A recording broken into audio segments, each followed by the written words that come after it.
Kenapa selalu seorang isteri cuka cakap kasar dengan suami tapi kawan-kawan dicakap baik-baik saja? Itulah ujian bagi kita.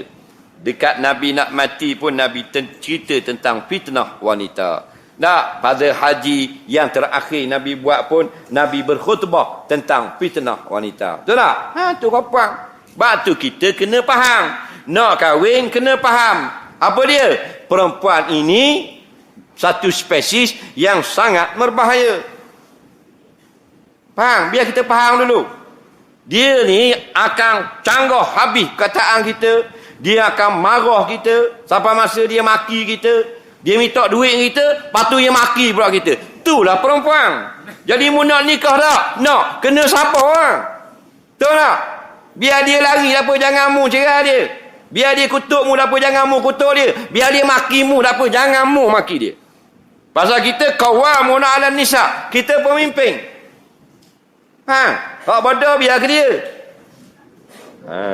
Jangan kita turut jadi bodoh. Ni kilawang dia. Pasal apa? Perempuan tengok. Kau cakap dengan kawan-kawan dia. Halo, Assalamualaikum. Kau kita, abang lagi dah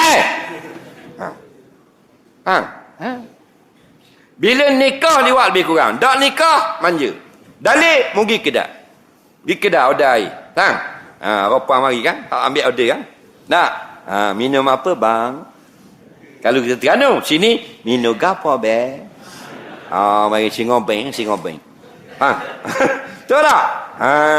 Tapi kalau di rumah ada kata itu. Kalau Terengganu lah. Abang, nak minum air ke tak? Kita pergi kedai, minum apa bang? Di rumah, minum air ke tak? Hak mana kita tertarik? Kedai. Kedai batu dia duduk kedai. Bini ada dalam rumah duduk kedai gitu. Faham lagi? Daki cerdik tak? Pasal apa? Pasal kita dah nikah dengan dia. Lepas tu dia hormat kita. Minum apa bang? Makan apa bang? Sonok tak? Sonok. Di rumah dah lah kasar. Dia kata kita anjing pula. Minum air ke tak? Nak makan ke tak? Dok tu rasa putih kan anjing? Faham? Minum air ke anjing? Anjing, minum air. Faham tak? Dok tu bukan anjing, bahasa putih. Anjing ke kucing?